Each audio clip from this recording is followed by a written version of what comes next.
Okay, so we're on to section 7.2.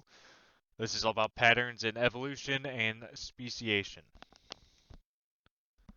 Okay, so first here, so we've learned about evolution, talking about how natural selection is not random, and that natural selection can have direction based on which variations of traits in a population are more favorable.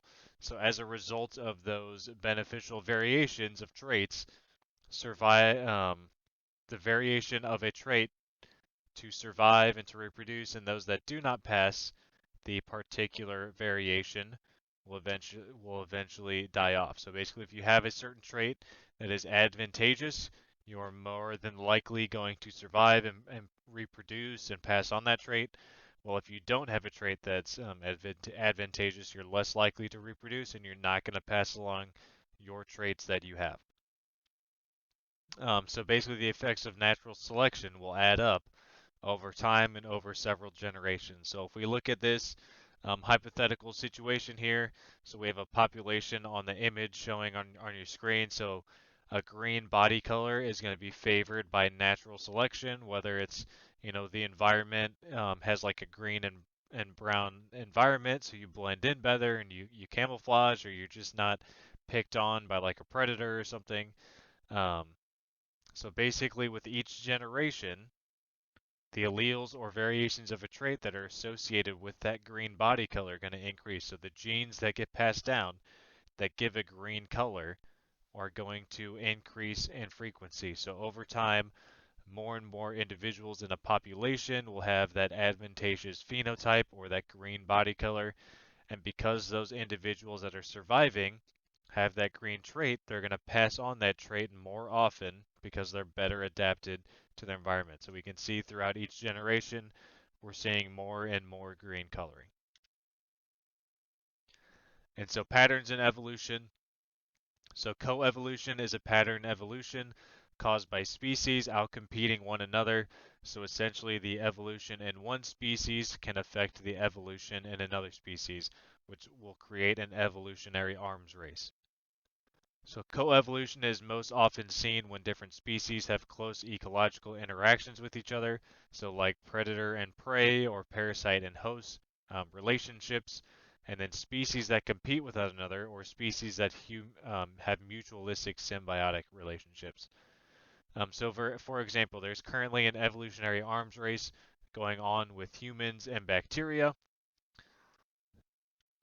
So when you get sick from a bacterial infection, like when you get strep throat, you take antibiotics and eventually you get better. But because now there are variations in traits, some bacteria are now able to survive through antibiotics. So this is especially important why you should finish all of the prescription when you're prescribed antibiotics. You need to make sure you finish that whole prescription because the bacteria that are strong enough to survive, if you don't take the full prescription, some of the bacteria won't be killed off, and the ones that are survive are going to be the ones that reproduce, and they're the ones that are going to be resistant to that antibiotic. So this is when you return to your doctor and you say the antibiotic is not working. So the doctor is going to give you a different one, and hopefully that new antibiotic can target those bacteria you have. So bacteria are constantly trying to one up our antibiotics, and as a result, we're in an evolutionary arm race, and we're constantly trying to compete to produce antibiotics that are able to kill those now resistant bacteria. So the next one is convergent evolution. That's another pattern or process in evolution in which organisms that are not closely related evolve similar traits. So like body forms, coloration, or organs independently from one another.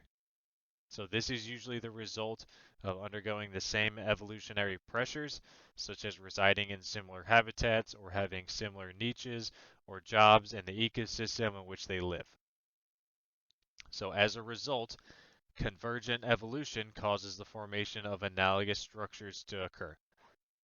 And so organisms are said to have analogous structures if the structure has similar functions, but the structure itself is different.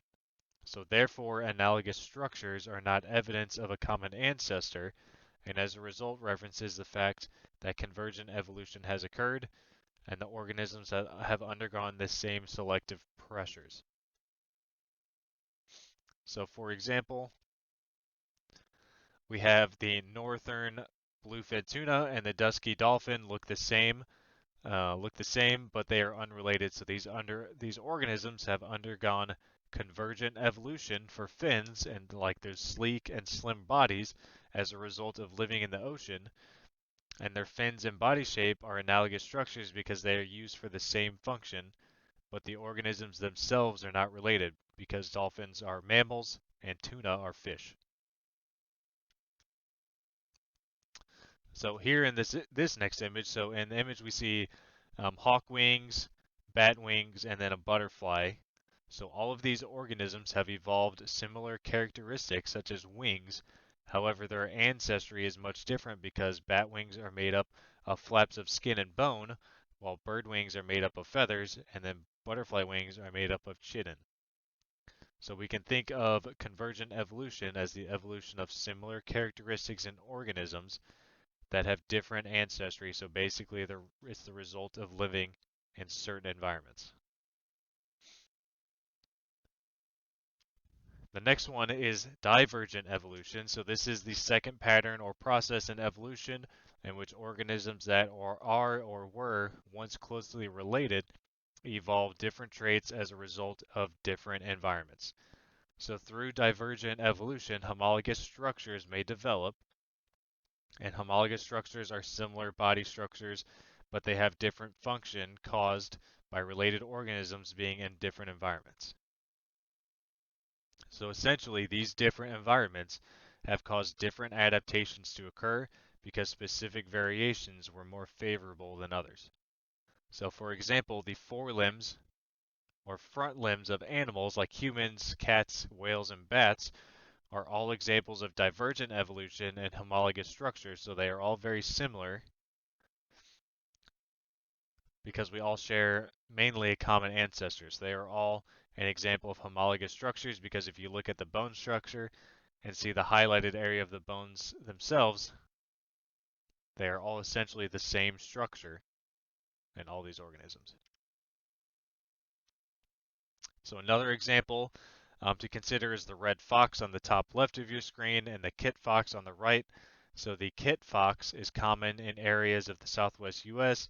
And northern Mexico, while the red fox is more commonly seen in heavily forested and grassy ecosystems across the U.S. So both of these species share a common ancestor seen in the image at the bottom of your screen, but over time, the populations of the ancestral fox species, they kind of became separated due to their different environments, and each population underwent different selective pressures, causing divergent evolution to occur, and now we have two new species to be formed. So it's obvious why these two species look so different now because the kit fox lives in desert areas which are hot and dry, so it has larger ears, less fur, and a thinner frame, which is best for cooling down the fox. But instead, now the red fox on the left has a stockier frame, it has thicker fur, and its ears are not as thin, which helps the fox maintain its body temperature in cold environments. Okay, so our last pattern in evolution we'll talk about is extinction. And so I know you could all provide an example of at least one extinct species, which is the dodo, the thylacine, passenger pigeon, the hoo-hoo, the Pyrenex ibex. Okay, all of extinction is defined as the elimination or disappearance of a species or larger group from Earth. Now there are going to be two types of extinctions that we'll talk about. The first is called background extinction. So background extinctions are caused by local changes in the environment that can be natural, like a forest fire, or they could be man-made, like habitat destruction and poaching.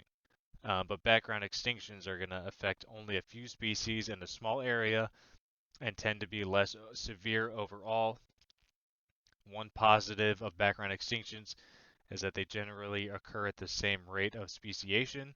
So, which is speciation is the formation of new species. So, although due to the inherent human need for progress and destructions, we are currently accelerating the rate of background extinctions on our planet.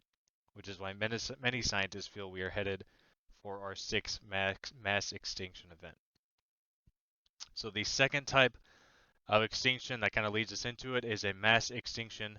So these are catastrophic events like ice ages or asteroids, and as a result of these events, many species are destroyed on a global scale, which results in repercussions that are a lot more severe. But mass extinctions are very rare, but as you can tell, they're much more intense. And we've had at least 5 of them on Earth in the last 600 million years.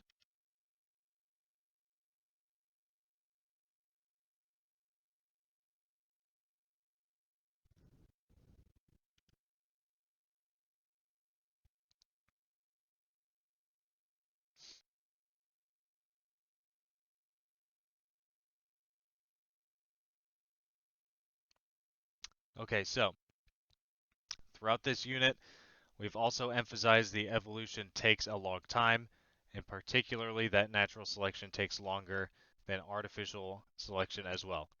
And so many of you have been asking yourself, so how long does it actually take?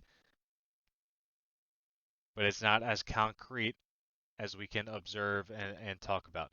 So there are going to be a couple different processes that seek to explain the timing of evolution. So the first one is known as gradualism,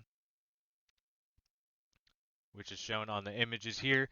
So it's a slow and steady change of one species into another that builds over time, and this is evident in many parts of the fossil record.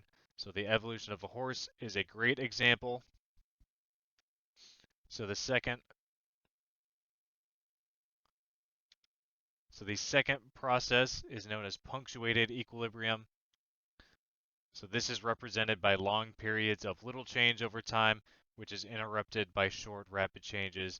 And so this is also evident on your screen as has been supported in the fossil record. So for example, the sudden rise and diversity of mammals after the extinction of the dinosaurs is an example of punctuated equilibrium. And it's also important to note that punctuated equilibrium occurs after sudden environmental changes, so like the asteroid that caused the extinction of all of the dinosaurs. And the final one is adaptive radiation. So this particular process of evolution is where one species can split into a number of different species, which results in speciation.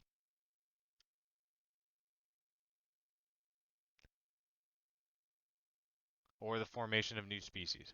So basically, what happens is that an ancestral species is able to diversify itself or split into many species, which each is adapted to a different environment. And if that sounds familiar from earlier, it is.